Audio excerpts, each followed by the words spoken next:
Hello good morning दोस्तों। Welcome back to no good way. आज है दोस्तों 27 नवंबर 2023 और आज के दिन हम जो भी डेली करंट अफेयर्स के जो इम्पोर्टेंट क्वेश्चन बने हैं उनके बारे में हम डिटेल से डिस्कस करेंगे। और आज के दिन 27 नवंबर को हम जो विश्व पर्यटन दिवस के रूप में मनाते हैं, और ये दिवस है वो मनाने का मुख्य उद्देश्य है कि अंतर्राष्ट्रीय समुदाय के सामाजिक, राजनीतिक, आर्थिक और सांस्कृतिक मूल्यों को प्रभावित करने में जो पर्यटन के महत्व के बारे में लोगों को जागरूक करना। और इस बात पर महत्वपूर्ण ध्यान रखा जाता है कि पर्यटन वो एक राष्ट्र की इकोनॉमी है उसको बेहतर बनाने के लिए और इसकी छवि को बढ़ाने में महत्वपूर्ण भूमिका वो निभाता है।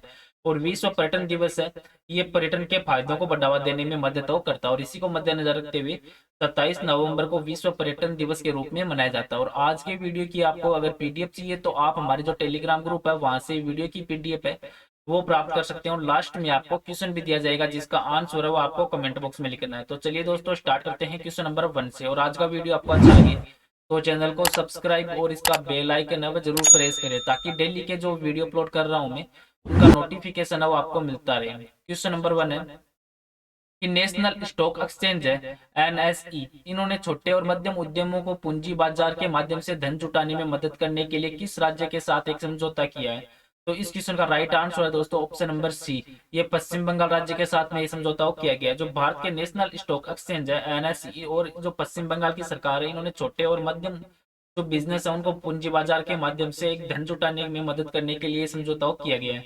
और इस समझौता करने का मुख्य उद्देश्य है कि जो एनएसई के और एस एमई प्लेटफॉर्म पर जो एनएसई के इमर्ज का उपयोग करके आईपीओ तंत्र के माध्यम से धन जुटाने के संबंध में जो राज्य सरकार में जो एमएसएमई के बीच में जागरूकता को फैलाना है। अब पश्चिम बंगाल राज्य है तो पश्चिम बंगाल राज्य है ये भारत के पूर्वी भाग में स्थित एक राज्य है जिसको आप मैप में देख सकते हैं। और इसके पड़ोस में नेपाल, सिक्किम, भूटान, असम, बांग्लादेश, उड़ीसा, झारखंड और बिहार।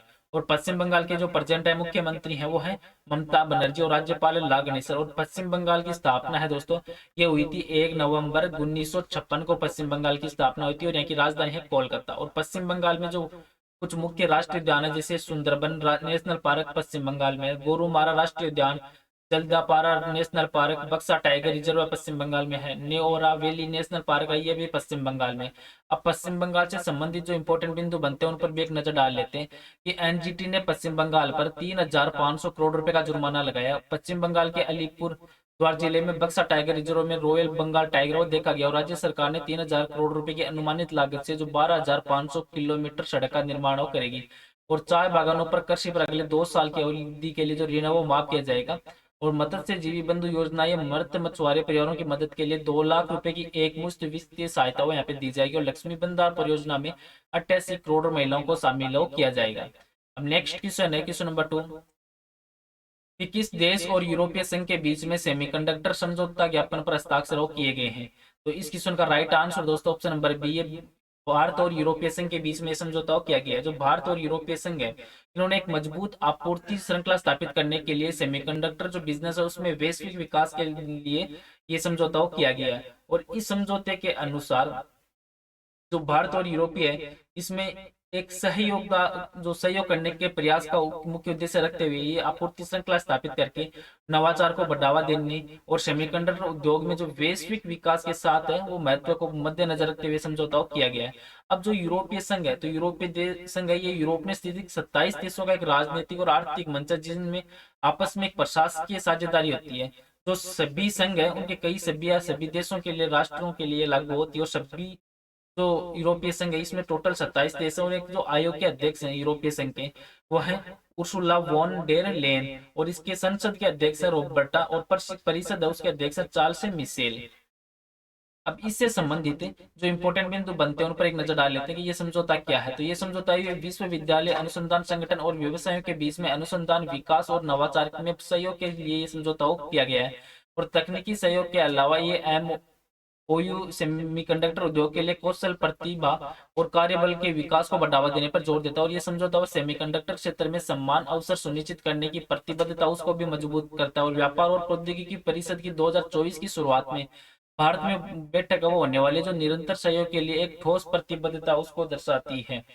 नेक्स्ट क्वेश्चन है क्वेश्चन नंबर 3 कि नोवा देहिंग संगीत मेंढक है ये एक नई प्रजाति है जो किस राज्य में हाल ही में पाई गई है? तो इस क्वेश्चन का राइट आंसर दोस्तों ऑप्शन नंबर डी है, अरुणाचल प्रदेश राज्य में ये प्रजाति पाई गई है। जो नोवा दींग संगीत मेंढक है ये एक नई प्रजाति की खोज जो अरुणाचल प्रदेश राज्य में की गई है, जो अरुणाचल प्रदेश के नाम दाफा कमलांग परिदृश्य में पाई गई है, और इसका नाम है ये नोवा दींग नदी के नाम पे रखा गया है, जो 380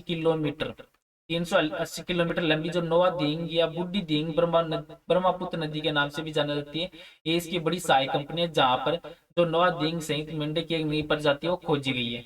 अब अरुणाचल प्रदेश है, तो अरुणाचल प्रदेश है, ये अरुणाचल प्रदेश है, इसको भारत का उत्तरी पूर्वी राज्य है, जिसको आप मैप में देख सकते हैं, और इसके पड़ोसी राज्य हैं जिसमें म्यांमार है, असम है, और इसके पड़ोस में भूटान, तिब्बत और नागालैंड भी है।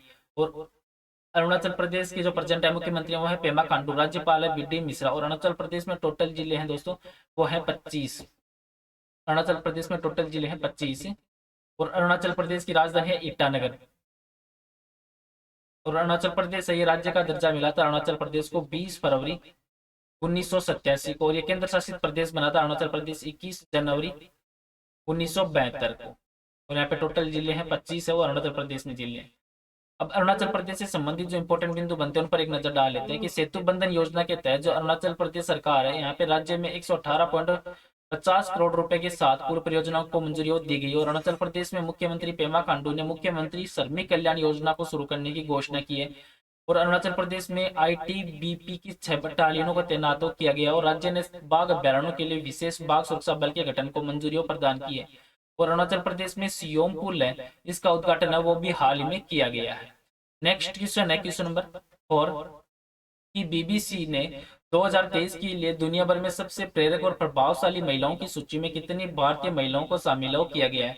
तो इस क्वेश्चन का राइट आंसर दोस्तों ऑप्शन नंबर ए, ये 4 महिलाओं को शामिल किया गया। जो बीबीसी है तो इन्होंने इस साल की दुनिया में जो भर के सभी प्रेरक और प्रभावशाली महिलाओं की सूची और जारी किया, और इस साल जो दुनिया में भीषण गर्मी और बाढ़ और अन्य जो प्राकृतिक आपदाओं में जो सुर्खियां बटोरी है, इसलिए इस सूची में वे महिलाएं भी शामिल है जिन्होंने जलवायु परिवर्तन का सामना करने में अपने समुदाय की मदद की है, और जलवायु परिवर्तन के असर को कम करने के लिए कई कदम वो उठाए, जिनमें भारत की 4 महिलाओं को शामिल किया गया, जिनमें फर्स्ट है दिया मिर्जा, जो भारत की और ये अभिनेत्री है दिया मिर्जा। इन्होंने केवल भारतीय सिनेमा में अपनी भूमिकाओं के लिए पुरस्कार जीते हैं, बल्कि कई पर्यावरण और मानवीय सहायता की परियोजनाओं में भी हिस्सा रह चुकी है, इसीलिए इनका नाम यहाँ पे दिया गया है। और दिया मिर्जा के अलावा है हरमनप्रीत कौर, ये भी हरमनप्रीत कौर ये विजडन के 5 क्रिकेटर ऑफ द ईयर में अपना नाम दर्ज कराने वाले भारतीय महिला क्रिकेटर, और भारत की जो राष्ट्रीय महिला क्रिकेट टीम की कप्तान है हरमनप्रीत कौर।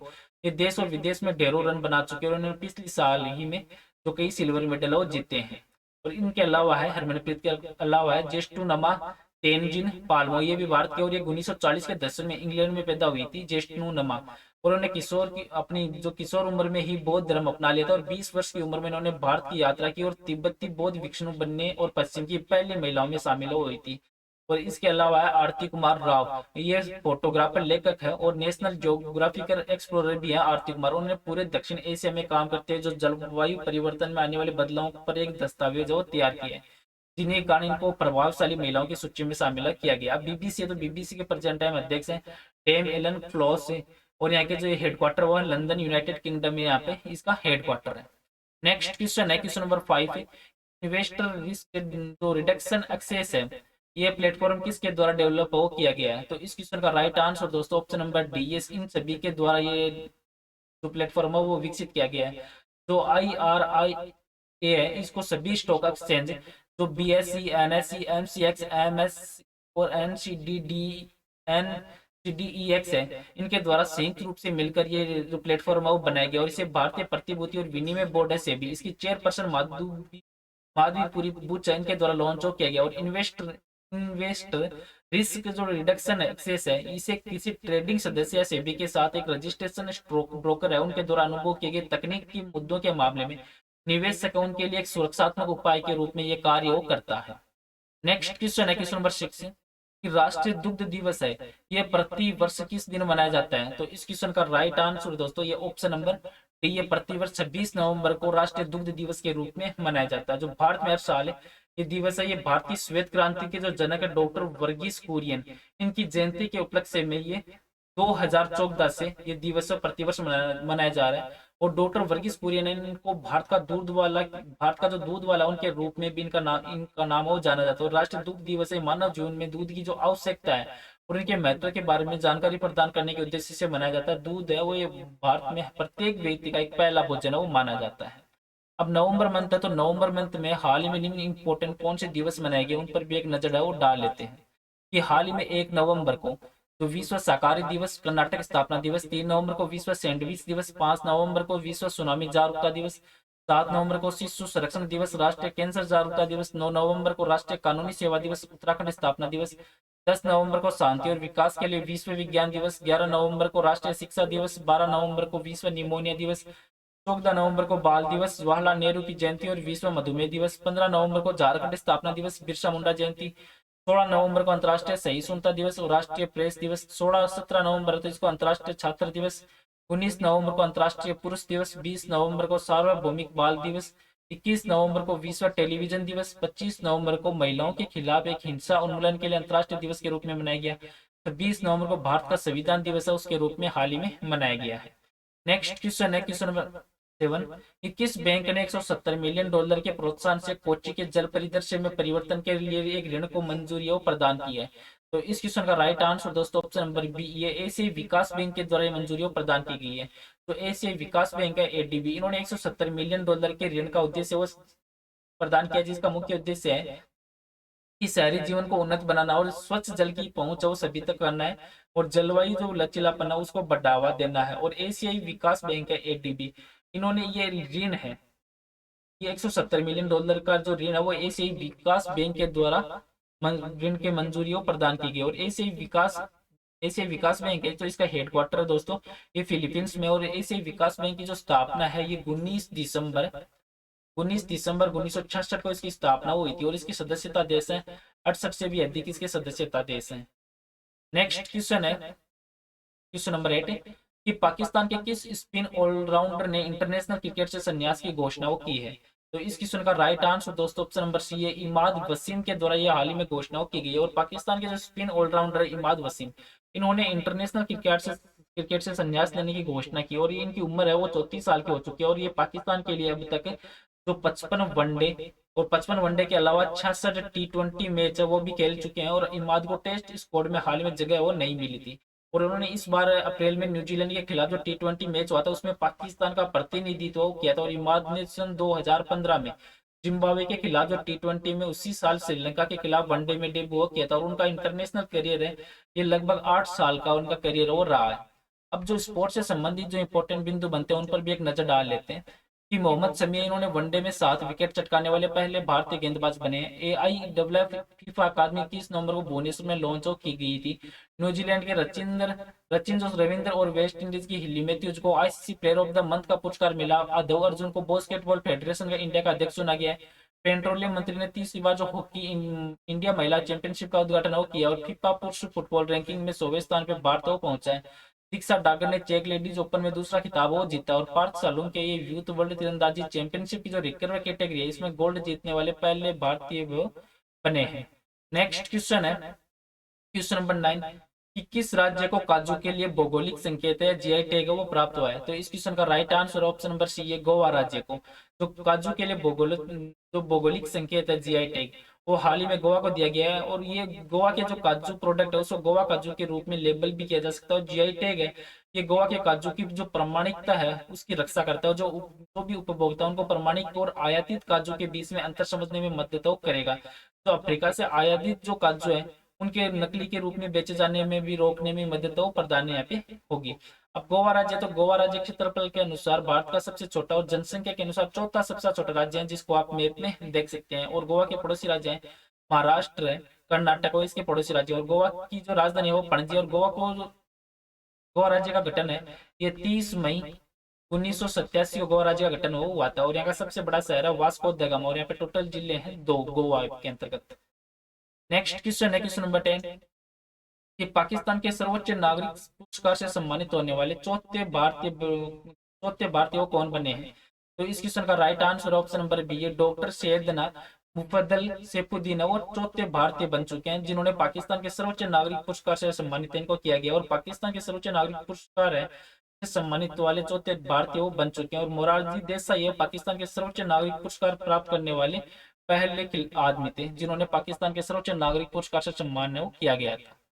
अब आज का नेक्स्ट और लास्ट क्वेश्चन है जिसका आंसर है वो आपको कमेंट बॉक्स में लिखना है कि बीबीसी ने 2023 के लिए दुनिया भर की सबसे प्रेरक और प्रभावशाली महिलाओं की सूची में कितनी भारतीय महिलाओं को शामिल किया है। तो इस क्वेश्चन का राइट आंसर है वो आपको कमेंट बॉक्स में लिखना है। और पीछे के वीडियो में भी आपको एक क्वेश्चन दिया था कि पाकिस्तान के किस स्पिन ऑलराउंडर ने इंटरनेशनल क्रिकेट से संन्यास की घोषणा वो की है।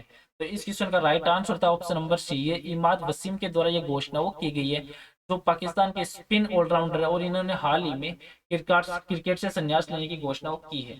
चलो दोस्तों, आज का वीडियो मैं यहीं पे समाप्त करता हूँ। वीडियो आपको अच्छा लगे तो चैनल को सब्सक्राइब और वीडियो को जरूर शेयर करें। Thank you all of you.